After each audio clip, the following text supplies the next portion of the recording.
কে আপন কে পর মইরা তো দেখেন একবার। কবরে নিয়ে যাওয়ার মানুষগুলা একটাও দুশমন ছিল না, সবগুলা আপন মানুষটাই নিয়ে যাচ্ছে কবরে।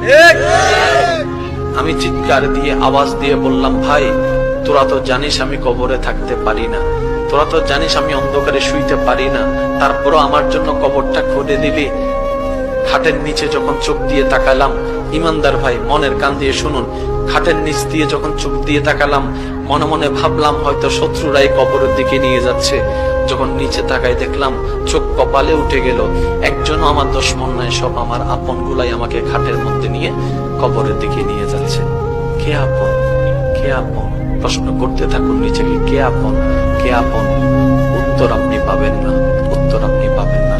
এবার কবরের মধ্যে চলে গেল। গভীর মনোযোগ, প্রস্তুত আছেন তো? প্রস্তুত আছেন তো? ইনশাআল্লাহ। প্রস্তুত আছেন তো? ইনশাআল্লাহ। লাশটা কবরে রেখে দিল। উপরে আস্তে আস্তে চাটাই দিচ্ছে, ওই পাশের ফাঁকে ফাঁকে কিছুটা আলো ঢুকছে।